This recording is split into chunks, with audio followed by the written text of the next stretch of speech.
అందరికీ నమస్కారం. నేను మీ ఉష, రెసిపీ విత్ ఉష.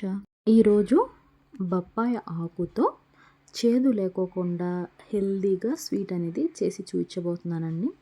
పంచదార వాడుకోకుండా బెల్లంతో అయితే చేసి చూపించబోతున్నాను. ముందుగా అయితే బొప్పాయి ఆకులు కోసుకుని శుభ్రంగా కడిగేసుకోవాలి, పక్కన ఉంచుకోవాలి. ఇప్పుడైతే ఎలా తయారు చేసుకోవాలో చూపిస్తాను. కావలసిన పదార్థాలు: బెల్లము 2 టేబుల్ స్పూన్ల వరకు ఉంటుంది, కార్న్ఫ్లోరు 2 టేబుల్ స్పూను నెయ్యి. ఇది ఎలా తయారు చేసుకోవాలో చూపిస్తాను. పప్పాయ ఆకునైతే ఇలా చిన్న చిన్న ముక్కలుగా కట్ చేసుకోవాలి. ఇలా కట్ చేసుకున్నాక మిక్సీ జార్లో అయితే వేసేసుకోవాలి.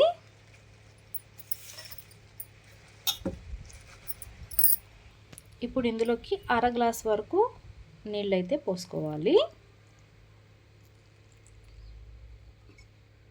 ఇప్పుడు మూత పెట్టుకొని పేస్ట్ లాగా చేసుకోవాలి. మిక్సీ పెట్టడం చూపిస్తున్నాను. ఇలా మిక్సీ పెట్టాం కదా, పక్కకైతే పెట్టేసుకోవాలి. ఇప్పుడు ఒక గిన్నె తీసుకొని బెల్లం అయితే వేసుకోవాలి. నేనైతే 1/2 కప్పు వరకు బెల్లాన్ని అయితే వేసుకున్నాను.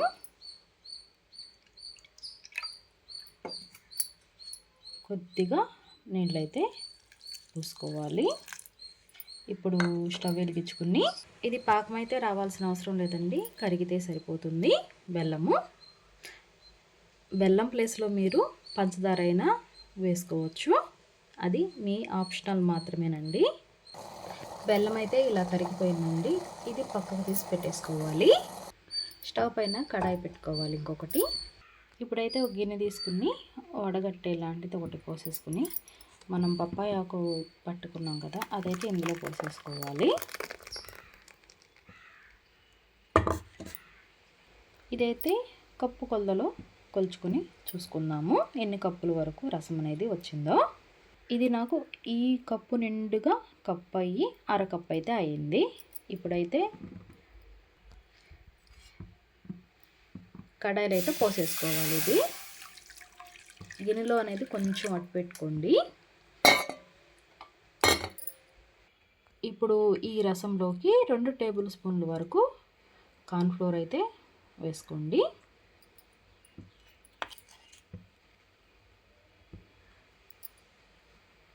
దీన్ని ఉండలేమి లేకుండా కలుపుకోవాలి.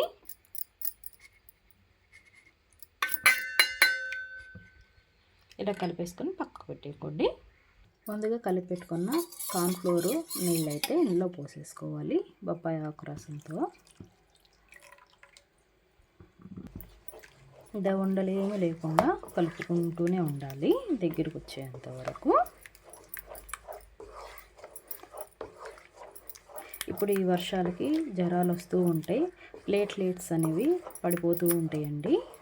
అలాంటప్పుడు ఇలా ఆకుతో, పప్పాయ ఆకుతో ఇలా స్వీట్ చేసుకోండి, లేదా ఆకు రసానైనా తాగితే హెల్త్కి చాలా మంచిది. ఇప్పుడు ఇందులోకి ముందుగా కరిగించి పెట్టుకున్నాం కదా బెల్లం నీళ్ళు అయితే ఇందులో పోసేసుకోవాలి.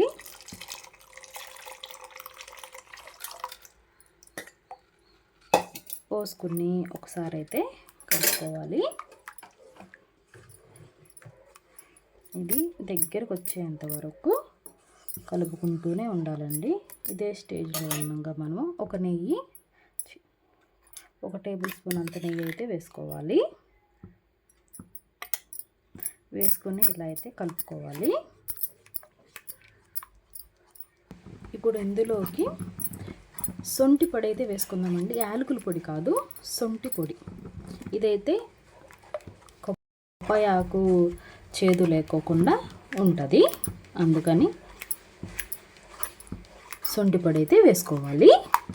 ఈ స్వీట్ అనేది కంటికి కూడా చాలా మంచిదండి, పిల్లలకు కూడా పెట్టవచ్చు. బెల్లంతోనే కాబట్టి చేస్తుంది, ఆరోగ్యానికి చాలా మంచిది. ఇది ప్యాన్కి సపరేట్ అయిపోయేంత వరకు ఇలా కలుపుకుంటూనే ఉండాలండి. ఎక్కువ టైం అయితే పట్టదు, తక్కువ టైంతోనే అయిపోతుంది. ఇలా అయితే ప్యాన్కి సపరేట్ అవుతుంది కదా, ఇలాంటప్పుడు ఏదైనా మీకు నచ్చిన డ్రై ఫ్రూట్స్ అయితే వేసుకోవచ్చు. నేనైతే ఇంట్లో ఉన్నాయని చెప్పి పచ్చిగింజలు అయితే వేసుకుంటున్నాను. వేసుకుని ఒకసారి అయితే ఇలా అయితే కలుపుకుంటున్నాను. ఇప్పుడైతే స్టవ్ అయితే ఆఫ్ చేసుకోవాలి. గిన్నె కానీ ట్రే కానీ తీసుకొని నెయ్యి అయితే రాసుకున్నట్టు పెట్టుకున్నాను. ఇప్పుడు మనం తయారు చేసుకున్నది అయితే ఇందులో అయితే పోసేసుకోవాలి.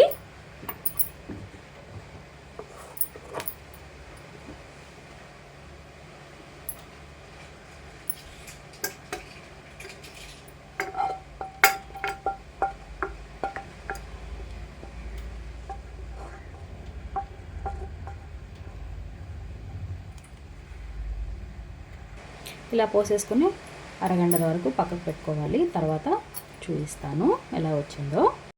చూడండి, చల్లారిపోయిన తర్వాత గిన్నెకి కూడా సపరేట్ అయిపోతుంది. చూసారా? ఈ స్టేజ్ ఇలా ఉన్నప్పుడు వెనక వైపుకి తిప్పేసుకుందాం. ప్లేట్ తీసుకుని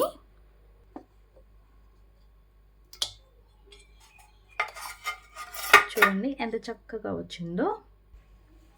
మీరు కూడా ఒకసారి ఇలా బొప్పాయి ఆకుతో స్వీటు తయారు చేసుకోండి. చాలా బాగుంటుంది. చేదుగా ఉందని మాత్రం చేసుకోకోకుండా ఉండొద్దు. ఎందుకంటే ఆరోగ్యం కోసమే కాబట్టి చేదుగా ఉన్నా సరే ట్రై చేయండి, చాలా బాగుంటుంది. నా వీడియో నచ్చితే లైక్ చేయండి, సబ్స్క్రైబ్ చేయండి, కామెంట్ చేయండి. మరిన్ని రెసిపీస్ కోసం అయితే నా పేజీని ఫాలో చేయండి. మరొక రెసిపీతో మీ ముందు ఉంటాను. Recipe with Usha.